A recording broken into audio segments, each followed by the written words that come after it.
Welcome to Adventures in Coffee, a podcast by Caffeine Magazine, sponsored by iThinker and Oatly.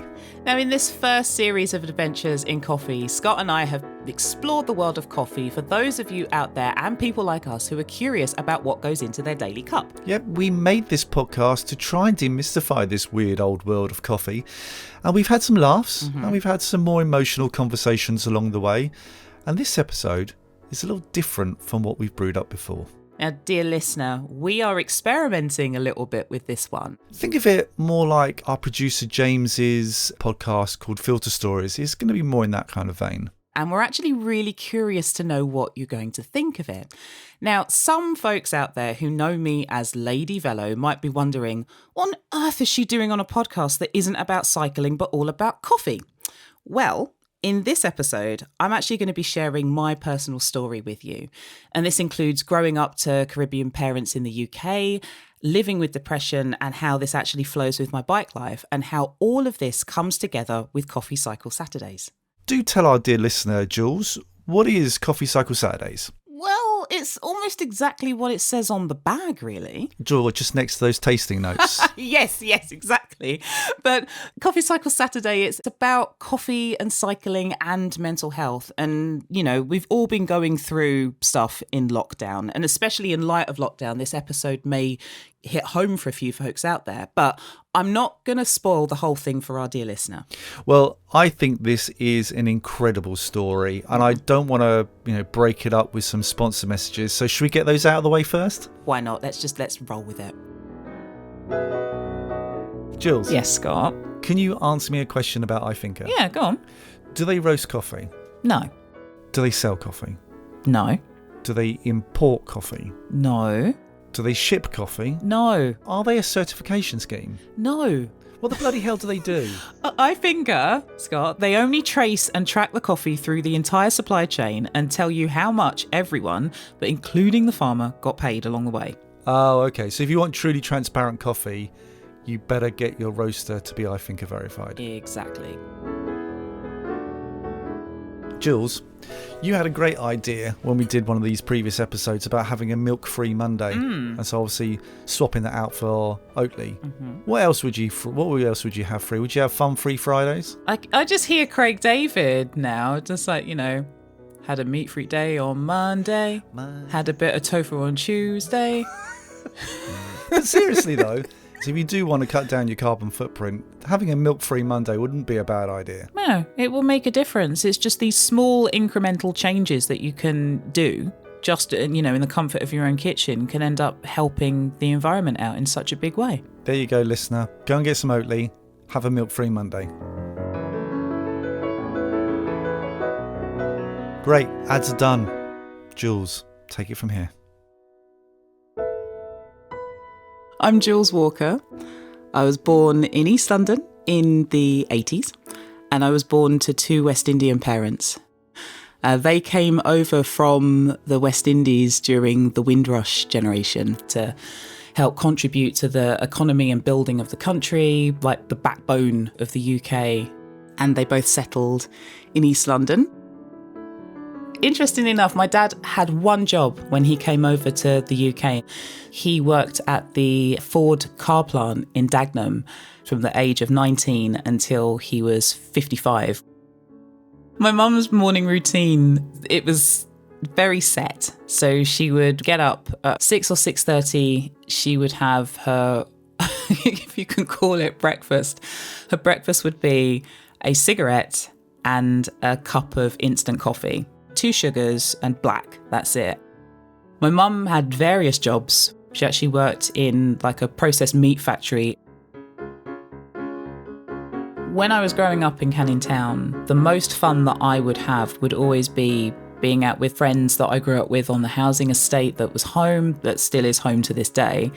And for us, it would be being out on our bikes. So Canning Town isn't exactly the most green, rich space in London. And because there was so much redevelopment going on, when we were on our bikes, anywhere and everywhere was a playground.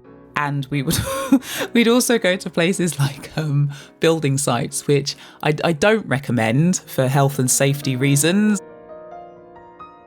don't worry, we were always looking out for each other, and help was quite literally around the corner. Canning Town had a reputation as being a pretty rough area. There were certain pubs that you knew you wouldn't step foot in because the National Front, a racist organisation, were here. You'd get racist graffiti on the walls as well, anything ranging from the N-word, or if you were going to be called a wog, as in like a gollywog, a monkey, go back to where you come from, go back to Africa. I guess I was lucky in the sense that when I was a child, I didn't face anything extreme in that sense. So, there was a time when a head teacher at primary school knew that there was something was wrong because my moods had changed. I wasn't as lively as I used to be. I was kind of withdrawing when I was at class. So she called for my parents to come in to talk to them about the change in my behaviour. Yeah, that was the first step, I guess, in understanding that something wasn't quite right with little Julie.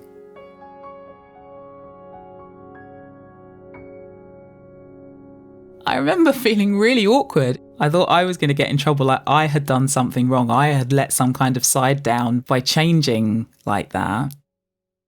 Do you know if you've ever come across people calling their depression the black dog or a black sheep that's just hanging around?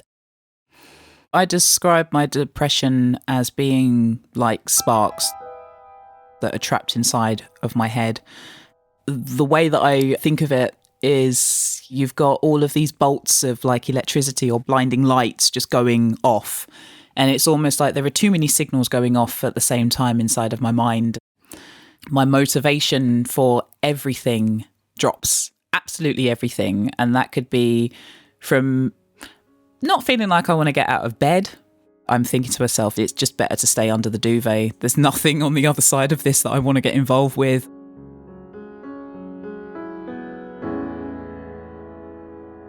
At secondary school, I was kind of like everybody's agony aunt. It's like to this day where people still affectionately call me Auntie Jools. At school, I felt like I was very protective of my friends who may have been going through some tough times. And then actually getting the nickname Sturdy Girl, because you could always rely on Jools. Looking after others allowed me to push the thoughts of what was going on in my own head right to the back of it. It felt a lot easier just to ignore them. There were a mixture of reasons why I didn't seek professional help. That just felt like it was a very grown-up thing to do. What child did I know who was going into therapy? Do you know what I mean? It just sounded like something that you saw on films or TV shows. The adults were going into therapy to talk through their feelings. Like, don't do that as a kid. And especially in Afro-Caribbean backgrounds, culturally, you kind of don't talk about your feelings. That's what I'd grown up around. That's what I'd known, and that's how it was. A day in the life of Jools, cycling as a teenager, would be getting that lovely trusty BMX that was a hand-me-down from my sister out of the downstairs cupboard, maybe riding over to Stratford, another part of East London, to go and see one of my best friends who also used to ride their bike, and just spending summer days just kind of aimlessly riding around. It made me feel amazing. I'm smiling talking to you about it now. It was just about hanging around with your mates on bikes. No agenda, no nothing, just happiness and freedom.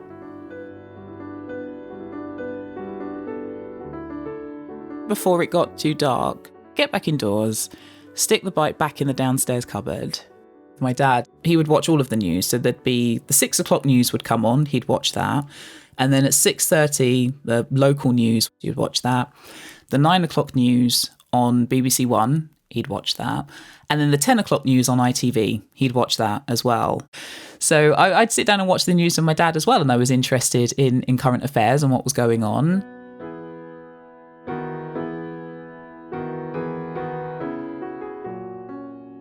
My parents were absolutely thrilled when I declared at a very young age that I was going to become a barrister. I was kind of obsessed with watching programs about law with my parents. So my dad was a massive fan of a program called Rumpole of the Bailey, which I used to love watching with him. The other big thing as well was my cousin on my dad's side of the family. She qualified as a barrister, and I thought she was incredible. When I was at secondary school, you have appointments with career advisors, and you also do work experience. So you get a work placement for a week. And I remember my careers advisor at my secondary school not particularly taking me seriously at all when I told them that I wanted to be a barrister. You know, maybe you should think about doing something that's better suited to your background and better suited to your academic levels. And I'm like, what on earth is that supposed to mean? I know academically I'm doing very well. And what's the insinuation as to what my background is? And the suggestions were clerical work, nursing, secretarial work. You know, that was just her blatant attempt at trying to disguise saying black. Like, you're black, so you're not going to amount to becoming a barrister or having ideas above your station. That's what the insinuation was. After that meeting with the careers advisor, I felt like I wanted to cry. I felt like trash. When it became very clear a few weeks after the careers advisor meetings that I still hadn't had anything confirmed about a work placement being sorted out for me, that's when my maths teacher stepped in. Her husband was an immigration lawyer, and she managed to set me up to do a work experience placement with him. It wasn't going to be me going off to, like, you know, the Royal Courts of Justice or something in central London. It wasn't going to be that. And, you know, she's apologising for the fact that something that wasn't her fault, she couldn't fix it, but she could offer some kind of solution. So I was really grateful for that. I'm not going to lie, there was also something, it felt comfortable to be able to talk to her about it because she was black.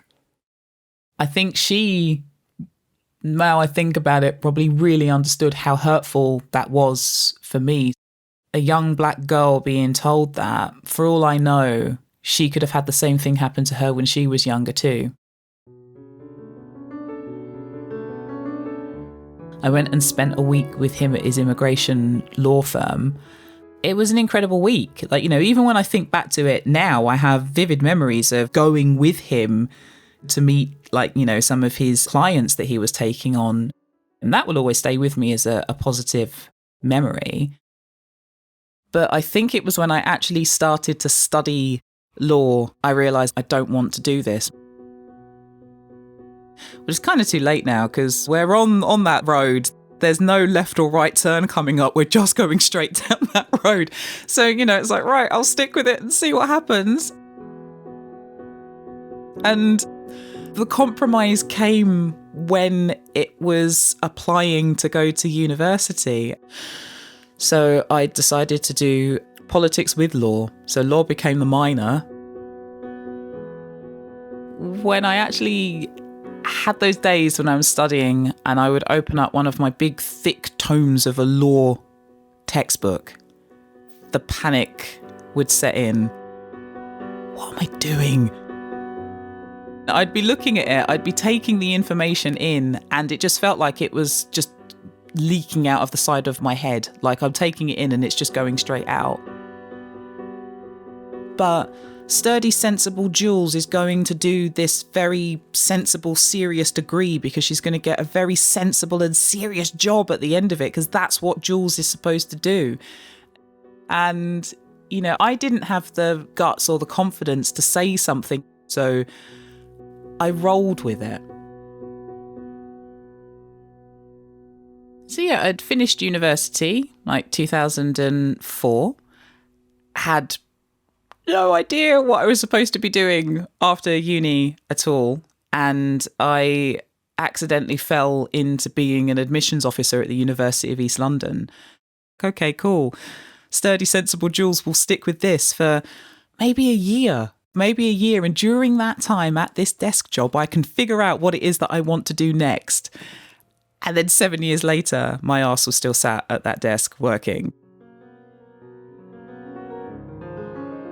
So I met my now partner Ian when it was still weird to meet people on the internet. We'd been chatting on an online techno music forum, and then, we actually met properly in real life. It was quite clear that we fancied each other. There was a connection between the two of us, and, we got together, which was nice. So when I got back into riding bikes when I was 28 years old, I started up a blog to go with it called Velo City Girl. I love keeping diaries and journals, and because this felt like a whole new chapter in my life, getting back on a bike after having not ridden for 10 years, I wanted to chart what this journey was about. It was also important for me to have this blog so that other people out there who were like me, so other, young black women could be looking at that and thinking, well, if she can do it, I can too. Because I wasn't seeing that level of representation when I got back into cycling. A typical day in the Velo City Girl / Lady Velo blogging land. So there was a great day where we cycled from home in East London all the way over to Chelsea. A friend of ours had a really lovely deli called Melagrano. Hanging around in the deli and taking photos of it and being outside in the sunshine and posing with the Pashley to take pictures was all glossy and beautiful and wonderful. And, I'd cycle back home with Ian. And the first thing I would do would be getting my laptop and my notebook out and just making notes of everything that happened through the day to turn it into a lovely blog post. It genuinely was a nice day. It genuinely was nice to share with the world. It wasn't the whole truth, though, because obviously there were still other things going on with me, like, secretly dealing with my depression behind the scenes. But there were nice things to talk about. So that's what I wanted to concentrate on with what I was putting on Velo City Girl at the time. My depression, I thought I had it under control because I wasn't letting my emotions show. I was battling on. I had bigger things to think about and to deal with to keep me occupied. And I just thought I was doing a good job of keeping a lid on it. So I think 2008, 2009 is where things got bad medically for my mum. She was getting ill. It was clear that actually going out to work was becoming difficult for her because of the various illnesses and comorbidities that she had. It was terrifying. It was really terrifying. So yeah, I despite all of that, I thought I'm good. I'm all right. I'm keeping a lid on it. It's fine. And it wasn't until that moment that happened in the kitchen.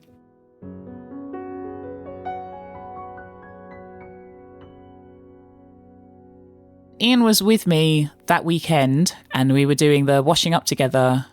I was on drying duties, so he was passing the dishes and stuff over to me, and I was drying one of the wine glasses. And it was like all of my cognitive skills had just vanished. Like I'm drying the glass and it just flew out of my hand and smashed on the floor. And the smashing of the glass just felt like me. I just collapsed in a heap on the floor. Thankfully not in the glass, but I just collapsed on the floor in tears because it just felt like this is it. This is the perfect example of how I'm feeling at the moment, that everything just suddenly stopped making sense and just smashed to pieces. And that was when Ian knew the true extent of what was going on with me, because as much as, he was my partner who I felt like I could talk to about everything and anything, I told myself the last thing he would want to hear and the last thing I would want to do on our weekends that we have together is talk about what's going on inside of my head. So, I poured my heart out to him on the kitchen floor. And that was the moment when I realised I don't have a hold on this.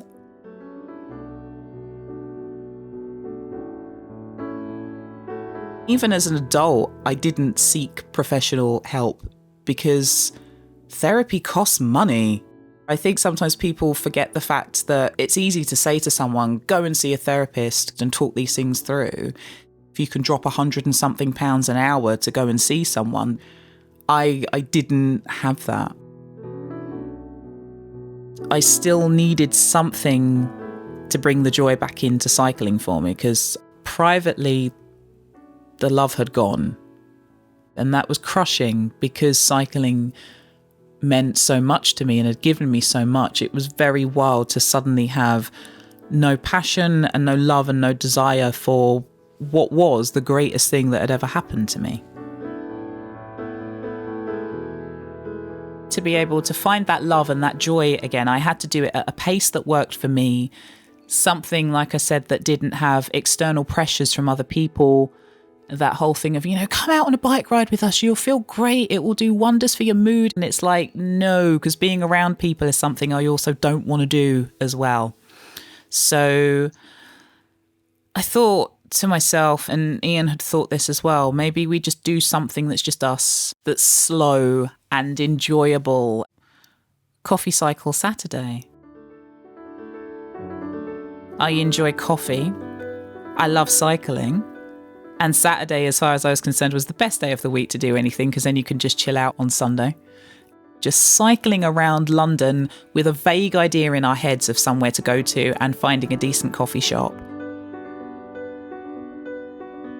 The first very, very memorable Coffee Cycle Saturday was when we were going to ride from home in East London, and we were going to head over towards Tower Bridge.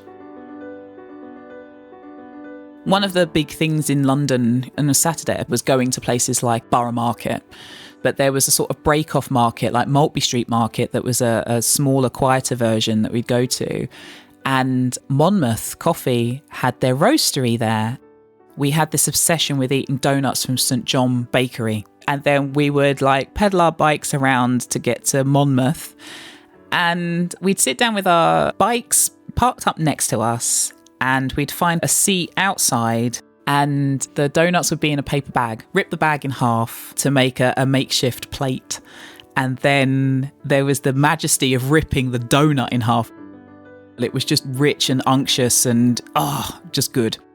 And your flat white just sitting out in a Saturday sunshine, that was the day.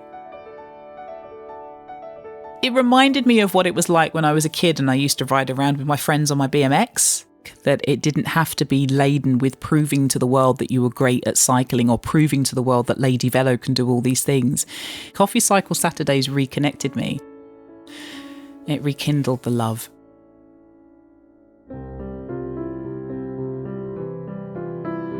Bigger things that I never expected to ever happen from the blog came along. So BBC World News wanted to talk to me about cycling culture in London. Ended up appearing on Newsnight a couple of times as well, talking about cycling culture. That was very strange. I still think of Newsnight as that, one of the news programs that my dad would have to watch, like when he would come home from work. And he was so, so proud of me. The words of my careers advisor definitely rang loud in my head whenever I did anything like Newsnight. Then getting invited to be a guest on the cycle show, and it led to a part-time TV presenting job. Since starting Velo City Girl, the TV presenting work that's come along, the radio work that I've done, the writing that's happened, going on to actually being able to call myself a best-selling author, that's all lovely, not going to lie, it's very nice. But the germ of all of it feels like it was Coffee Cycle Saturday.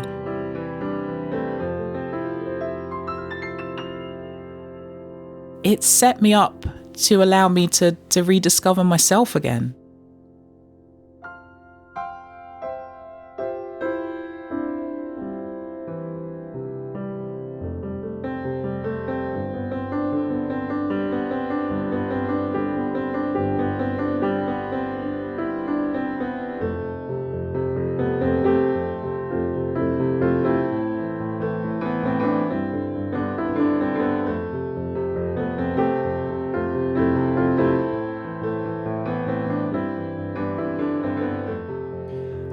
Thank you very much for sharing your story, Jools, and thank you to our dear listener for tuning in. We hope you really enjoyed that. Now, this podcast was produced by James Harper, the creator of the coffee podcast Filter Stories, and he also wrote and plays the piano music that you hear tinkling away in the background. So if you want to hear more stories like this, follow James's podcast, Filter Stories, and there's a link in the show notes. And also, if you want to hear more about my story, you can pick up my book, which is called Back in the Frame, Cycling, Belonging and Finding Joy on a Bike. And there's a link in the show notes.